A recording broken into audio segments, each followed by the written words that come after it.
Hello, my name is Mike Pfaff, and this is my YouTube channel, Living in the Illusion. Now, on our board, as usual, we have our model from last video, and we'll go through a slight review before going on to our new subject this video. And here's what our little subject was last time. It's amazing how you make your beliefs. And we use this little model here. Now first, all beliefs are put in place by two different methods, usually before age 7, and most of them, of your beliefs, before age 3. Now these are called your core beliefs on which your world is built. So, the two methods, hypnosis and repetition. Those are the two. You may think that there's other ones, but there's enough variation between these two and different techniques of doing it that's all there is. If you can think of another way that you think works, you're entitled to use that. But for our purposes, those are the two, so those will be within the techniques that we talk about. Now, last time we talked about making a memory.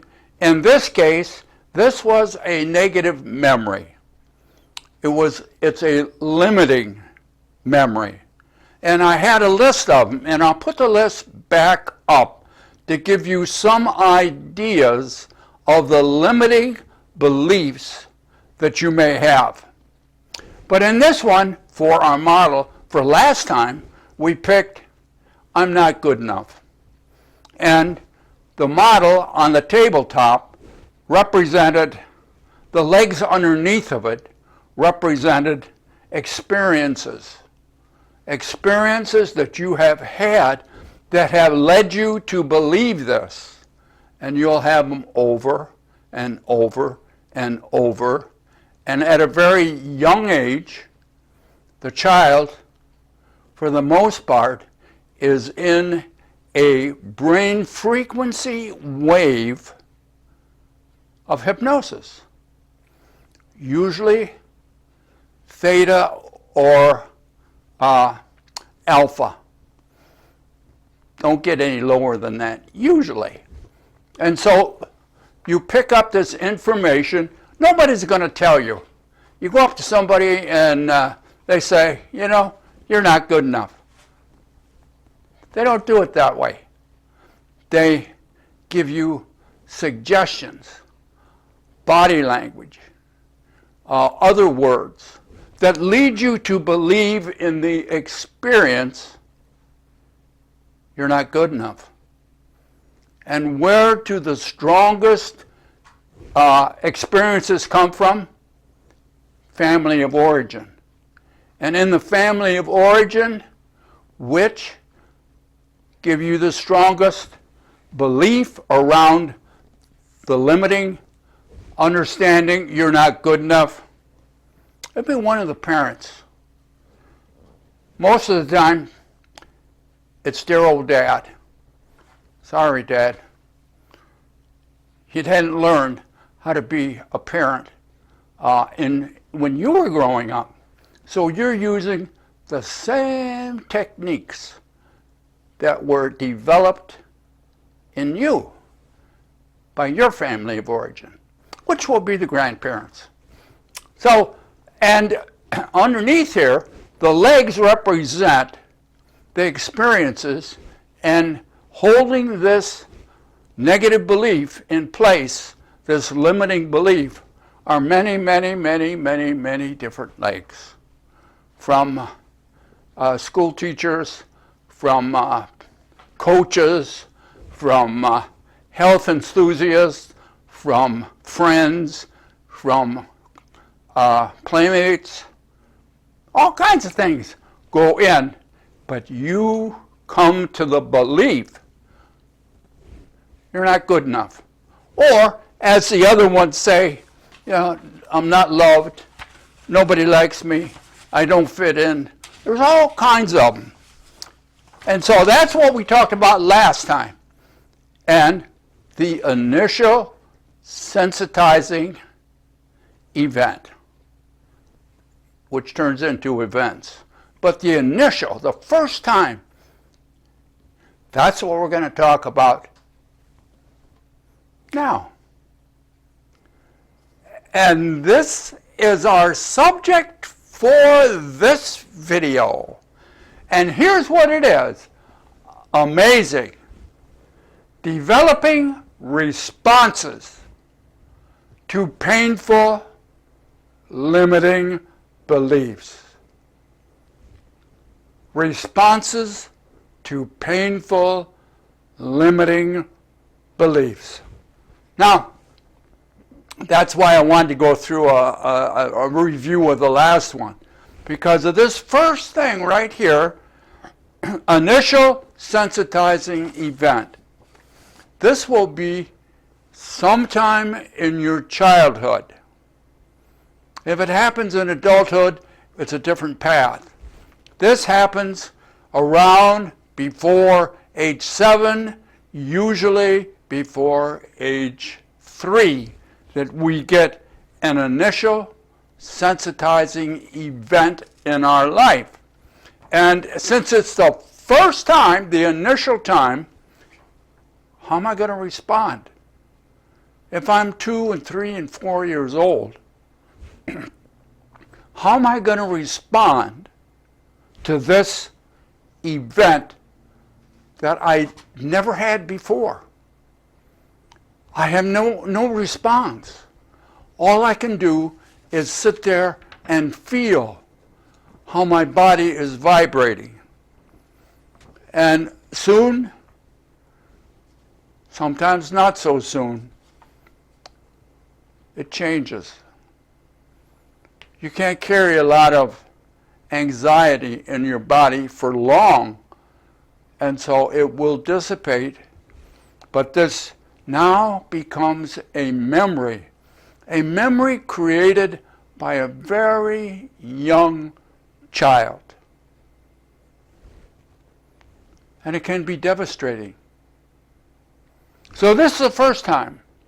Now there's a 1 over here, and there's a 2 because there's a next adventure, and then there's 3, there is another time.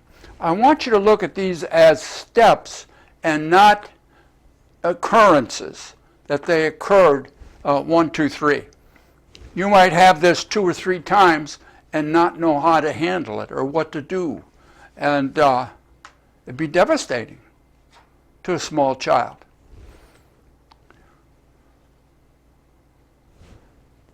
We'll save, I was thinking of something, but we'll save it till later. Now the next step is in the process, 2, or the second time you experience this, you say, this is too painful. What? I got to do something. So you will develop with that young mind a system. You'll produce a system for this event. This is called, when you reach this point or this step, system producing event. You will develop a system of response to deal with this energy and feelings. And it will be developed in the subconscious mind. Many times the conscious mind has no idea what this is. Now you experience this feeling of the initial sensitizing event another time. And this is called, that time, the third step, or the third time it happens, depending on how intense they are, you will use the system to reduce the anxiety caused by this feeling that you're feeling as the initial sensitizing event. So you will use the system you developed and reduce or attempt to reduce the feelings and energy around this information. And now, you're doing it on a subconscious level. Because remember, this all starts before age 3, or if it doesn't start there, you'll experience it before age 7. So you have this, now your subconscious mind has the system developed here. You test it. This is a testing ground. You test it, and if the system reduces this feeling, these feelings here, to any degree, you now have a survival technique. What are you trying to do? Eliminate the feelings that go with this belief, I'm not good enough. Now, if you look at that other list of other limiting beliefs, I'm not loved, I don't fit in, nobody listens to me, there's all kinds of them that will develop from here. Now, it doesn't matter if you use the right words or the wrong words as I'm describing this. The thing is, this is what you believe. In this case, I'm not good enough. And so you'll develop a system. This is the system intensifying. You're going to use the system to reduce the intensity of this feeling of the initial sensitizing event. Now, and when is this all happening? Before age 7, usually before age 3. This starts before age 3. And the child picks it up as part of their belief system over and over and over again. And now they have a system of response. It doesn't matter if the system is good or bad on a conscious level. On a subconscious level, does it reduce the anxiety and the negative feelings? If it does, good enough. The subconscious mind then will take that system and it will be part of your defense system against this outside influence. Now, I did another video a long time ago about survival. And I mentioned the fact that, well, let me start like this. All life started scientifically, at least as far as we know, started in water, the ocean. And even our blood is very close to the saltation of the ocean. So we come out of that life form. And what was that life form that came out of the ocean onto the land? A reptile. A reptile lives in both water and on land. And so we evolved. But during that evolution, part of our survival skill, our first developed brain in living beings, is a reptilian. And the reptile then, it has three main functions. So if I'm a reptile coming out of the water and I see somebody else, another reptile, the three things that come to mind, do I have to kill it? Can I mate with it? Can I eat it? So, food, sex, and safety. That's our part of our reptile brain. And we carry it with us. Sometimes it's called a reptile, sometimes it's called fish. But it's all inside of all of this stuff that's going on. And our blood, see, fish got water, ocean on the outside. We got ocean on the inside that we call blood. And that's the medium that operates our whole body. So that's what that is, survival.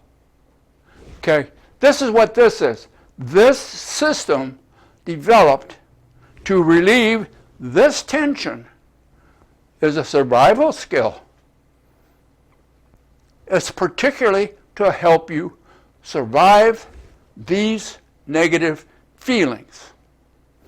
Now, over here then, we have certain things, certain systems that we use to reduce these negative feelings.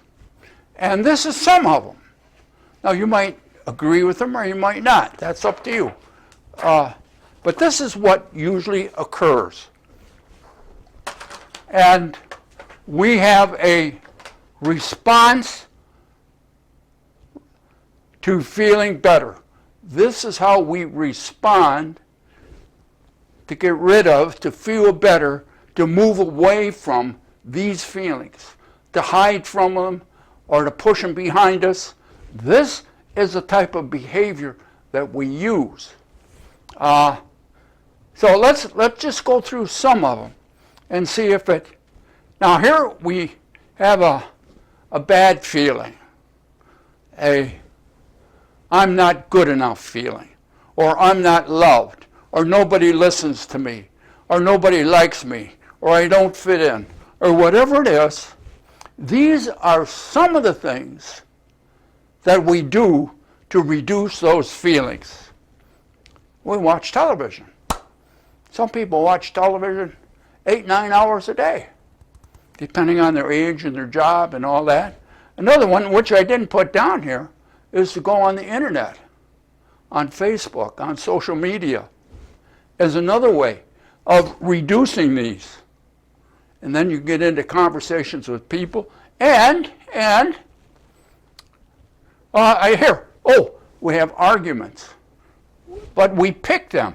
We pick the fight, and that takes our mind and our feelings away from this and moves them into social media. And so we must have a lot of problems because social media, if you look at it, it's got a lot of stuff in it. We isolate. We move away. We go to our room. We go to the distant corner of the sports ring, the boxing ring. We go to a neutral corner and hide. I said watch television. Another one, sex. Sex is another way of reducing this feeling in the body. We hide. We sometimes leave. Could be for an hour, could be for a week, could be for longer. So we leave.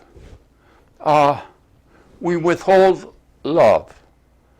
We withhold love. Why? It's a control mechanism. So we're controlling, we're trying to control the situation so that we don't feel this.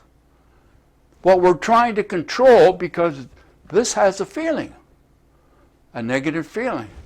It's limiting. It's a limiting belief, and we want to get rid of it. So we're using these techniques. What's another one? Drinking. Drinking's a big one.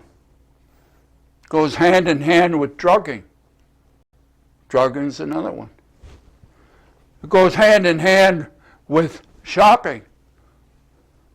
We go shopping to relieve, move ourselves into another area that we feel better, getting new clothes, new stuff, new electronics, new phone. Oh, the latest phone, I got to have the latest phone so I feel better. If I don't have the latest phone, I feel I'm not good enough.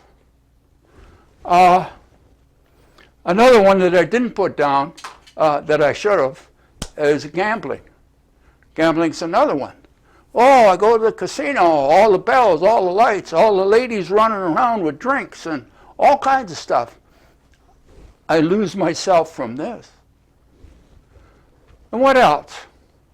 Playing sports, or watching sports, or watching sports in a bar where I can drink. But see, we use all kinds of techniques. We're dancing with this. Do I have any other? Yes, travel. Some people, to relieve themselves from this feeling, will travel. Don't have to be far. You can rent a camper. There's all kinds of ways of doing it, but these are escapes from the feelings. And there are more. These are just some that I just thought of before I started this part of the video. So, what's the answer? You got to heal this. It will do you no good to blame anybody else for this. Why? This is where you're at. This is what you have, a painful, limiting belief. And you have to heal it. What are beliefs made out of? Memories. In this case, what kind of memories? These experiences here, they're negative. They happened in the past.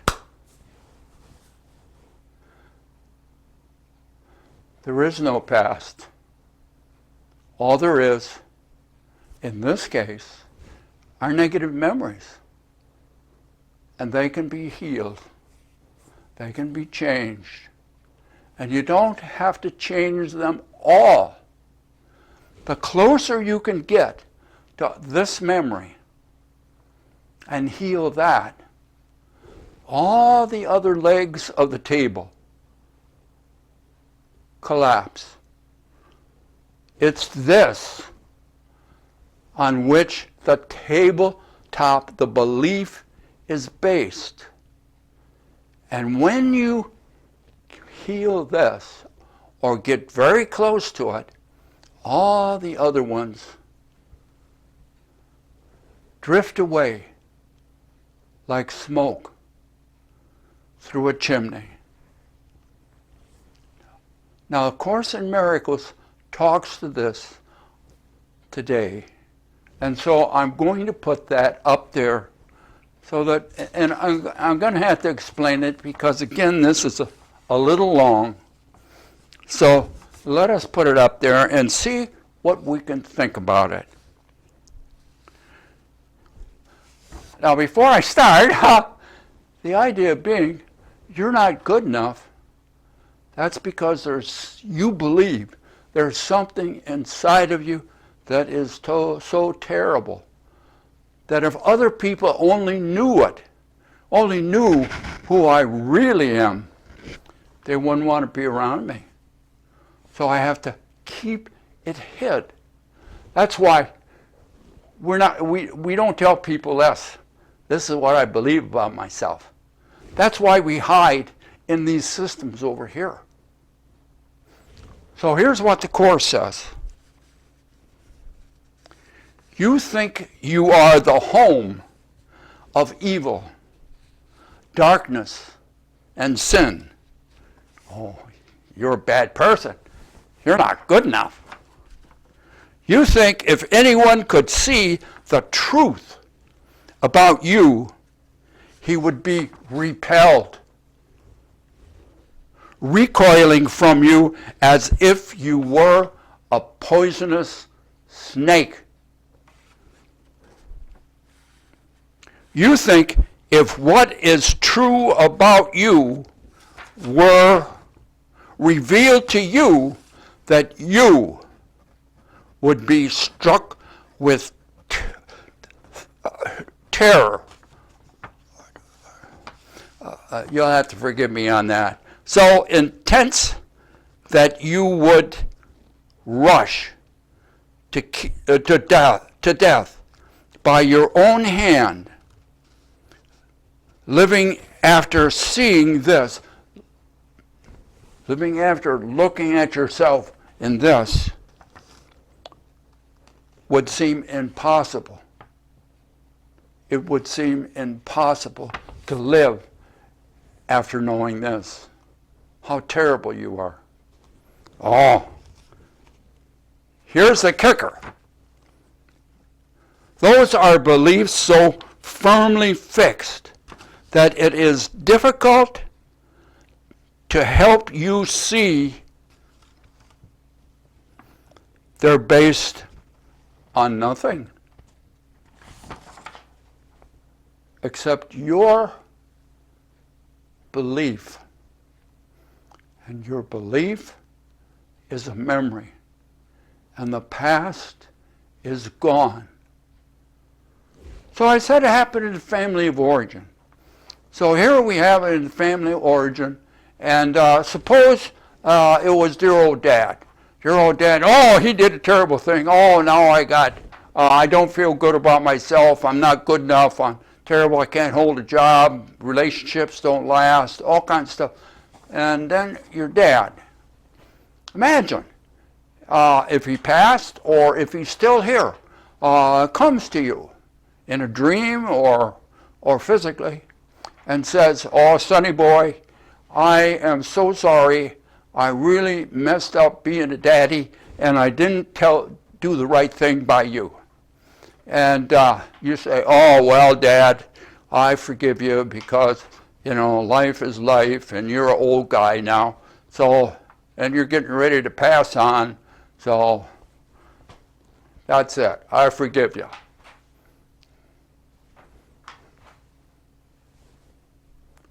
Won't change you.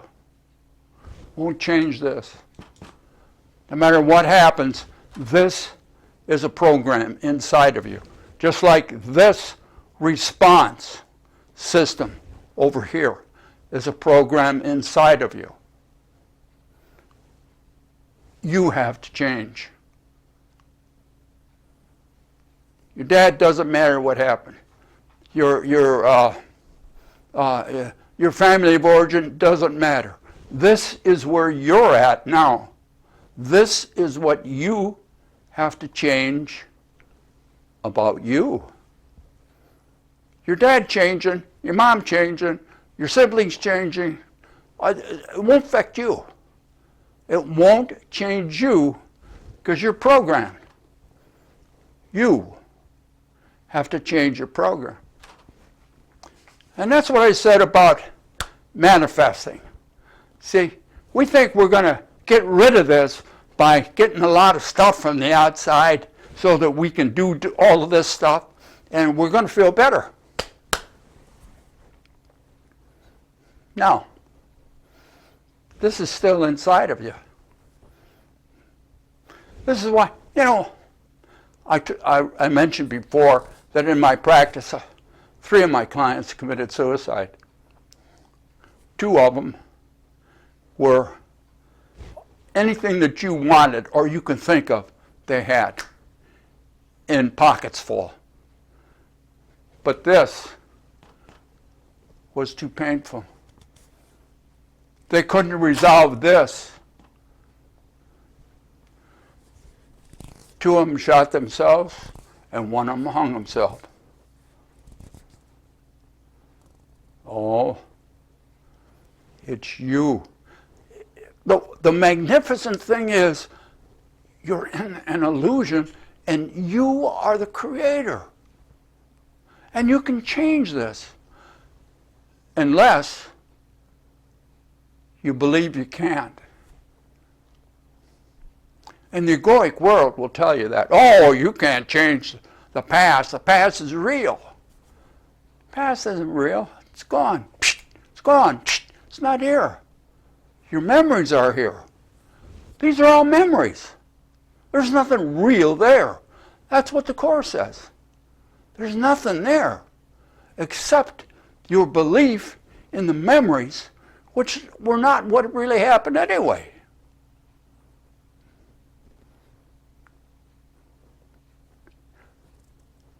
There's much to talk about here in the illusion. If you have any questions, put them down below, and I'll see if I can give some answer. And we look forward to seeing you again, right here in the illusion. Oh, and we're going to talk about some interesting things. Bye now.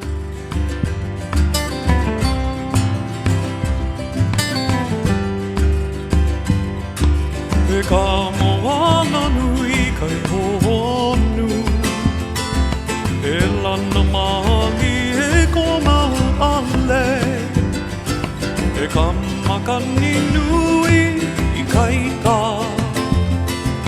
E pā ahe ae mali e oe E pā ahe ae mali e oe